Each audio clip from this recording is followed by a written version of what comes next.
Hello and welcome to Behind the Bearcat with Northwest Career Services, where we chat with Northwest faculty and staff members to hear about their career path, how they came to Northwest, and any advice they have for students. I am the Career Services Internship Coordinator, Travis Klein. And I'm Hannah Christian, Assistant Director of Career Services. And today we have Stancy, who is a Bond, senior... Stancy Bond. James Bond. Yes, Stancy Bond. Stancy Bond. Who is a senior instructor in the Department of Language, Literature, and Writing. Very good, yes. Right. Yes, Well, it's great to welcome. be here. Thank you very much for having me on. I'm looking forward to talking about myself for at least 10 minutes. Right? Awesome. That's what teaching is talking about yourself and your experience, right? Absolutely. Well, okay, so senior instructor. My first question is, how is that different from a junior instructor? Because I'm assuming you were that before you were a senior Well, I was instructor. just a plain instructor. Oh, right, I before gotcha. Senior instructor. So it just means that I've applied for our promotion here at Northwest, and so I've been able to attain that through service and through scholarship and service to students. So it's just, and my teaching abilities as well. So it's just a level up, right? So does that take us, is it a specific amount of time? Or It is that you have to be on staff for a number of years before you are eligible to apply. And yeah. So how long have you been at Northwest? So this is my 7th year. So you need to be in your 6th year of teaching when you apply for senior instructor. Gotcha. So, yeah. Love my time here at Northwest. So obviously you have a little bit of a twang here. You So where are think? you from, Stancy? Oh, Where are you from? Well, I'm a native of Mississippi. Oh, I grew up in a gotcha. little town that's about halfway between Memphis, Tennessee, and Jackson, Mississippi. It's called Grenada. Very small town. It's much like Maryville, actually. And I don't live in Maryville. I live in Savannah, and it's a great deal like living in Savannah. So it's not a stretch to be here in the Midwest. It's good stuff. So, all right. So I always like to start this little meander through everyone's Sure. history with their first job experience. So, and my definition of job, always, you have to have been paid for your work Sure. and not by your parents. Oh, So okay. parental payment does not count for me as first Gotcha. job. Okay, so there's can I go with 2? Would that Sure. be okay? Yeah. So I did have a parental job, but it wasn't a parental job. My parents ran the Future Farmers of America camp in Mississippi. Wow. So my mother prepared the meals daily, and so we were paid by the FFA Association. So Mom said, "Come go to work at 5 o'clock in the morning." And So you were Stancy got cooking. up. All I right. can cook, sister. Oh, well, I learn all kinds of things right. here. So I did a shift at the FFA camp, cooking from 5 to 2 every day, and got tired of that Pretty quickly. right? And then I started working at Walmart. So I worked my way through high school and college at Walmart, and really enjoyed working at Walmart. It was a great community. Worked in Walmart actually in 3 different locations in Mississippi. So yeah. So what was your job title at Walmart? Well, I started out as a great cashier. checker. Yeah. checker. All right. Cashier, and I moved up to the service desk, and then I actually worked in electronics and rounded my time out in the fantastic photo booth, right? Oh, so if that's you need some film yeah. processed, I'm your girl. Gotcha. Yeah, we were talking to Todd earlier today about film. Nobody uses film Nobody anymore, uses right? film, right? It's No. even an anomaly to have a printed out picture I these know. days. So that's kind of interesting. But that photo job was great fun. We saw lots of stuff. Lots of pictures. Lots I'm of sure pictures. that's the downfall these days of no film. That's right. Okay, so you worked at Walmart. Yes. So when you went to college, what was your plan? What did you study? Where did you go to college Sure. So I went to the University of Southern Mississippi, and that's actually in South Mississippi. It was a great leap from somebody from the small town in the North Mississippi to go to South Mississippi. So none of my friends, I knew no one when I went to college, which was a lot of fun, right? Mhm. You just reinvent yourself as college kids do.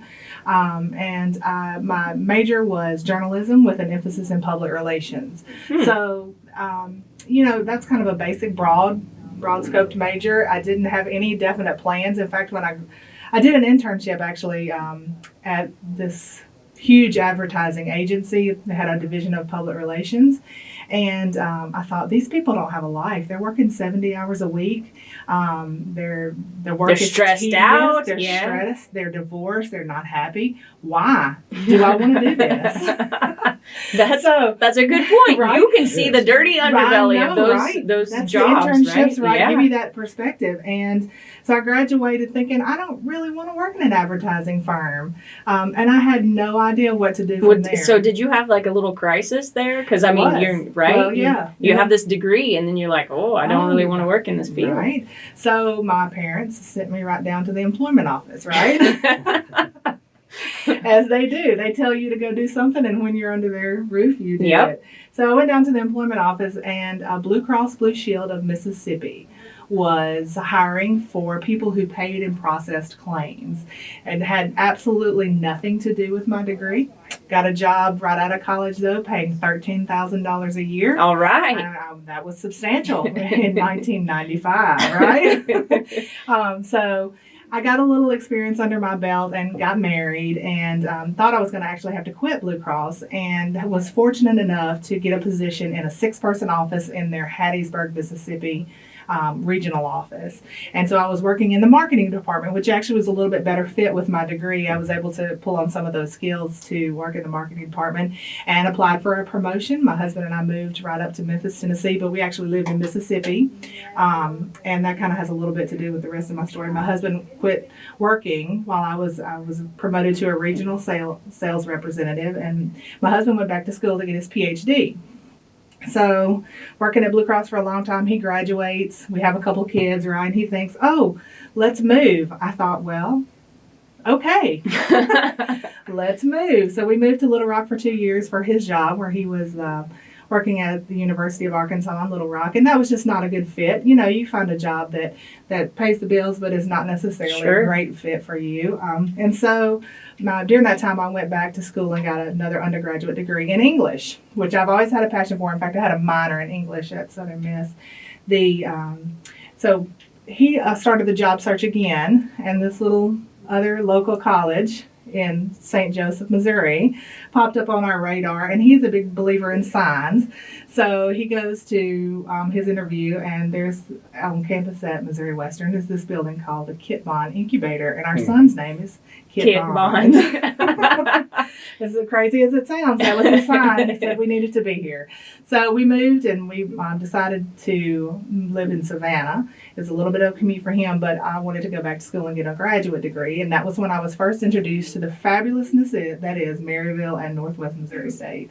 So we're very happy to be here. Graduated with my master's degree with a focus like in composition and teaching composition and writing, and was fortunate enough to land a job as an instructor here, and the rest is history. It's been a whirlwind of an experience, and I have to say that this has been the best job I have ever had. I'm just nosy enough that better than Walmart photo department. I mean, can I you don't believe know. it, right? I think probably the dirt that I hear as a teacher is way better than the pictures I looked at Walmart. I'm just saying, because I'm just nosy enough to ask and get in students' business. And they will tell you, right? Yeah, they will share. Yeah, absolutely. This is the job that if I won the lottery, I wouldn't quit. Right. Mm-hmm. So if I had advice to offer students, that would be what it would be. Find that job. And it's so cliche, and I just hate to even repeat a cliche, but find that job that you love doing, that you get up every morning looking forward to meeting the people that you work with. And it truly will be the best blessing. The thing life-changing. Life-changing, yes. They're very affirming. So one thing that you mentioned was that you went back to school to get your graduate degree as a non-traditional student much later in life. So how was that? How was that experience of school different from like a traditional undergraduate experience? So I did get a second undergraduate degree first, and that emphasized English. And that was not too bad. But going back to school as an adult in my 30s with 2 children that were, in elementary school, that was tough. That was real tough. In fact, let me just tout a little bit here. I'm going to do the last lecture series at the end of this month on Tuesday the 29th. So there you go. Students come out and see and talk to me again. I'll be telling these exact same stories. All right. Don't change, right? But that's at 5 o'clock in the Union Ballroom. What day is it? That's Tuesday the 29th, I believe. Of October? Of October, okay. Yes. Gotcha. So, Yeah, now I've lost my train of thought. You went back to school. Oh, I went back to school. school. Master's degree. So that would be my best advice is to make sure you do the degrees that you want to do. Working is fine and going to school, but make sure you get those degrees done early before you have a mortgage, 2 car payments. Yeah, that kind of limits your freedom, right? Ballet payments, dance lessons. Did you approach school differently? Much after differently. You were an adult? Okay, let's just be real. I had to go back and get the 2nd degree because I partied like a rock star when I was in Hattiesburg, Mississippi, and had a very poor GPA. Yeah, right? I gotcha. You can recover from that poor GPA. It's very difficult. But I got the 2nd degree and had like a 4.0 in the 2nd degree. And then when I came to Northwest, I had a really good GPA. Now that also has to do something with our faculty here at Northwest as well. But they and their adaptation of an adult student and how they assist you and help you and give you all the resources to be successful. So it was really a different experience, not one that I would recommend. So another question based on that, we talked to Pat Emmel, and he was talking about going from an undergrad straight into graduate school and then teaching, about how that was kind of a mind shift to go from, hey, 6 months ago I was the student and now I'm the teacher. So you did your master's degree a little bit later. Right. So was that transition easier for you to go from, hey, I'm in grad school, now I'm teaching you guys? I think it was very easy a transition. In fact, that's also, let me just, advice number 3, right? That figure out what you're good at before you get started in your career path. My parents are both teachers, and I always said, I don't want to be a teacher. I don't want to be like my parents. I don't want to be a teacher. But even my career through Blue Cross, I was always an educator. I taught groups how to understand their health insurance benefits. I taught agents how to write policies. I always have been teaching, but I haven't been that in the classroom. And I think maybe that was the defining moment for me. I remember talking to Dr. Robin Gallagher, who was my mentor for my graduate degree here. And she let me teach one of her classes by myself. And I came down to her office afterwards and I said, oh my God, I'm a teacher. Who knew? She said, well, I knew. So finally getting that class on your own. Yes. How did you know? Like, did it make you feel good? Like, how did you know that you liked to do that? I always look for in students a light bulb moment when they understand the concepts that you're teaching and when they something clicks for them. And in that moment, the lesson that I taught that day was over nothing special. I don't even remember what it was over, but I saw 2 students get it. And I thought, oh my gosh, they have just learned. They've just learned. And so it's that moment that I look for in each student and being able to inspire that in students. Man, that's premium. That's premium. All right. Absolutely. Well, you mentioned your husband worked at Mo West. Does he still work at Mo West? Oh, yes, he does. Okay, so there's no family rivalry Well, there. so there's no rivalry. We're clearly better. Come on. Come on. Correct answer. You're right. So what does your husband teach? Does he also teach? He also teaches, and he is in the communication department at Missouri Western. He teaches public relations classes. So that's kind of how we met in college. We were both on the yearbook staff together, and we both majored in the same thing. So, yeah, yes. So you mentioned, not being the most successful undergraduate the first time around. For sure. So if you could go back and kind of do that journey again, there was what one advice semester. would you give yourself? It was just one semester. It was one semester when I was taking 16 hours, and I had 1 D and all Fs. And it was 0.45, I believe. So that's where academic forgiveness comes in, right? Gosh, if you could just take that academic forgiveness, I would have probably run had with a 3.0. And also I did not have advisors at a large school like Southern Miss. Doesn't have the advisor capacity that we have here. That I'm invested in my students and my students to succeed, and you know them, and like, I know you know them, their right, names, yes. you know their stories, and I know their phone numbers, right? And students who miss my class, I'm calling them, right, and saying where you are. I may be calling you while we're in class on speakerphone, saying, "Why are you not here today? Where did you go last night?" Yeah, that's true. That's hard to do in a class of 150 students, right? And that semester was also bad, the 0.45 semester, right? It was bad because none of the classes that I was taking really had anything to do with the degree that I got. So I didn't have to retake them. And even though tuition was way cheaper back then, it just didn't serve any purpose to go back and retake them other than the GPA, and that part was really unfortunate. So academic forgiveness, man, that would have been all about some Stancy back then. So if you had, so you already gave us a couple of pieces of advice, 3, right? But let's go back to the job thing. So I'm an undergraduate student. I'm a senior. Sure. We'll pretend. I like to pretend. I'm an English major. So what advice do you have for me? It seems like there's nothing I can do if I don't want to teach. What do I do as an English major? Well, an English major is like the degree I got, the public relations and journalism degree. It's a very vast, broad-reaching degree. I'm going to tell a little story. I like stories, right? We like stories too. Okay, good. I have a friend, so this is a friend story, but he was a quality control manager at a huge manufacturing plant in Mississippi, and he had an English degree, and I was always very curious about why in God's name he was in quality control when he had an English degree. And he said during his interview, his manager said, "Do you read Shakespeare?" And he said, "Why, yes, I do read Shakespeare, and I really like Shakespeare. It's, that old English." And he said that that's why he was hired, because if he could read Shakespeare, he could read OSHA manuals. Really? Yeah. So I think we're gonna have to add that to like the interview questions list that you might be asked. Yes, do you read Shakespeare? Right? And can you quote it? And what is one play besides Hamlet that Shakespeare has written? Yes, don't ask me those questions, but we have some colleagues that I can direct you to for those answers. Do you like to read Shakespeare? Shakespeare is not my favorite. Gotcha. Not my favorite. I prefer feminist literature if we're going to talk about lit. But actually, I don't even teach introduction to literature classes here. That most instructors do pick up a section of introduction to literature. I prefer just teaching composition classes.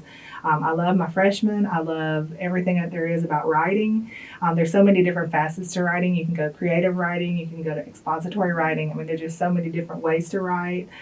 So are there jobs out there like that are just writing? Yes. So how do you get a writing job? So we have quite a few graduates at Cerner. And Cerner is, in fact, one of our English, there's a manager, I think, that we always send our students to talk to at Cerner. I'm sorry, I don't know names. But we'll forgive you. Thank you. I'm sure that I could get that if you needed it upon request, right?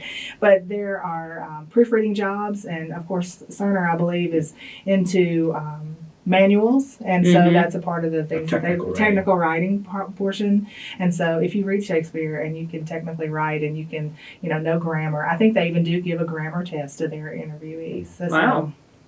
That's pretty intense. But I would imagine, and I always encourage students to think about writing as a minor, because students like in general degrees like psychology or sociology or in public relations or any science degree, that writing minor will really help you in graduate school. So our students by and large are leaving here because everybody says that the MA is the new BA, right? So going to graduate school, writing skills are invaluable. I mean, that's what you're graded on, is all of your writing. So great skills to have. That's a good point. Absolutely. Yes. I would think, too, having a background in journalism probably help in those composition classes, too, because that's a whole different kind of writing. Yes. So in our Composition 2 sequence here at Northwest, we teach a multi-genre project. And actually, I think that the reason why I love that class so much is because it's not just academic papers. It's different types of writing. It's looking at rhetoric, and it's looking at who your target audience is and who are you writing for, and then selecting a message to target to that audience. So I think that you're absolutely right. That journalism degree and some of that graphic design even helps a little bit too. And I think for students, if you have any kind of broad class experience, like if you've taken graphic design, or I have an advisee that is a science major and a writing minor, and he has taken photography classes. So he has all these skill sets to work at a magazine, a science magazine. So I think that the broader your experience here at Northwest, the more marketable you're going to be on the job market. Yeah, Absolutely. That's a good point. Absolutely. All right. Yes. Well, thank you so much. Oh my gosh. Thank you, Stancy. Thank you for allowing me to talk today about myself. All right. Well, that was Behind the Bearcat, and we will talk to you next time.